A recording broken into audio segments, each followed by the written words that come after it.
So we're transplanting our sweet potato slips tonight, and I found something you guys have to see.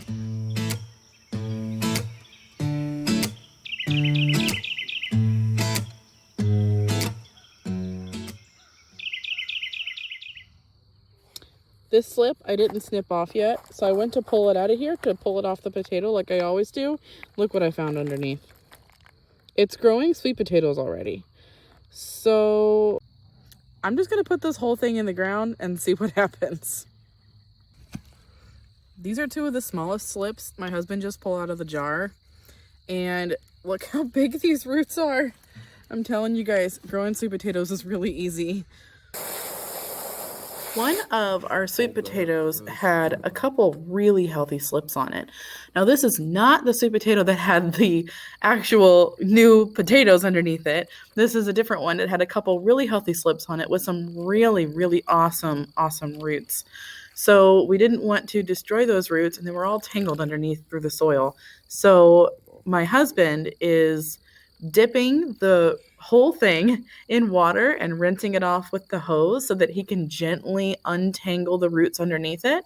And then from there, we just cut the potato in half and planted the whole thing, kind of how you would a regular potato, with the chits coming out of a regular potato when you plant those in the ground. We kind of did this the same way.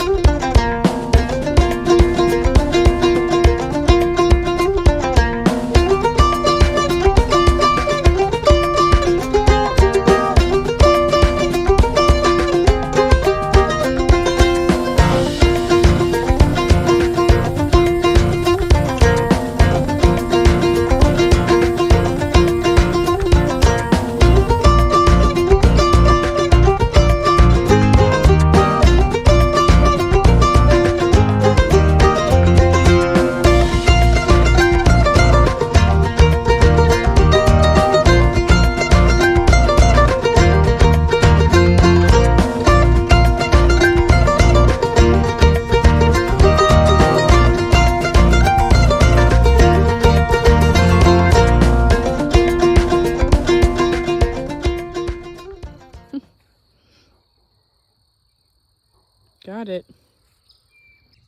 The important thing when you're planting transplants is to get the root system buried all the way under the soil. Just gently lay it in there. Cover it up.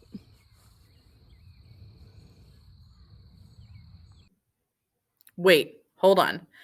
It is really important that you guys remember to keep your newly transplanted sweet potato slips heavily watered for a while after you first transplant them.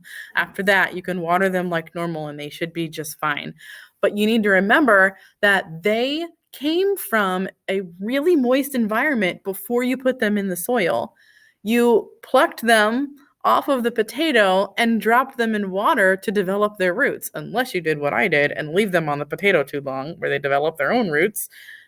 If you did it the way that you're supposed to, the roots will be water roots, and that means that they are very white roots and they are used to being surrounded by a lot of water. So if you let those roots dry out too long, then your sweet potato slip is going to die and then you won't get any potatoes. I put this up With this weird one, I'm going to make the hole extra wide and just do my best. Wish me luck. As far as green beans are concerned, we really like these Blue Lake bush beans from Livingston. If you harvest about every other day once they're at maturity, you can get enough to can a small batch about every week or so during peak season. And these will produce all summer. It doesn't matter what anybody else says. These produce all summer if you pick them every other day.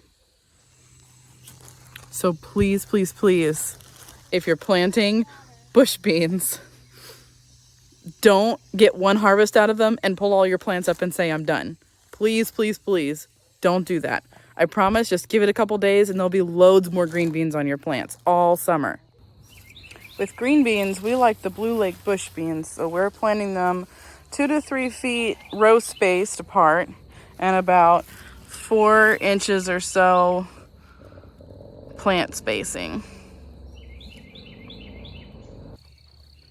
So here's what's in my garden as of May 4th, 2023. Next to the chickens, we have garlic and onions, and there will be beets in there soon. By the way, does anybody want to play a game called What Did My Chickens Lay in the Compost Bin? Because that's always a fun game, right? On the end, we have Jing Orange Okra, and then Heavy Hitter Okra, and Burgundy Okra. The next row would be Lemon Squash,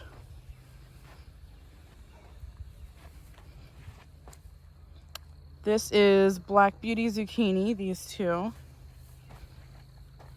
and Golden Zucchini. And we have space for peppers, which aren't ready yet due to a series of unfortunate events. Here's sweet potatoes, regular potatoes. We have lots of potato varieties.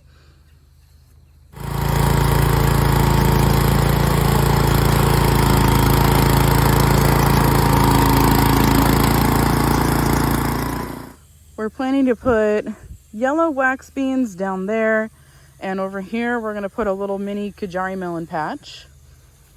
Then we have 3 different types of onions.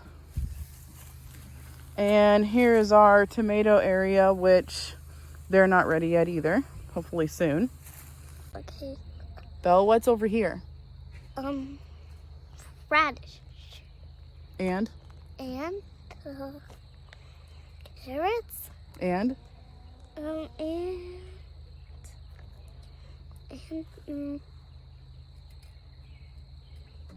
beets. Excuse the weeds, but snap peas, radishes, 2 rows of carrots, and the green beans. My dad's watering. Is that important? Yeah. Is Dad getting you with the hose? No. Out front, we have extra garlic and strawberries and the seedlings that aren't ready to go in the ground yet. So whenever they're ready, I'll show all them to you too. Thanks for hanging out with us today and planting the garden with us and joining me on my first garden tour. I hope you liked it, and I'll post another one when there's something to look at. See you later. Thanks for growing with me.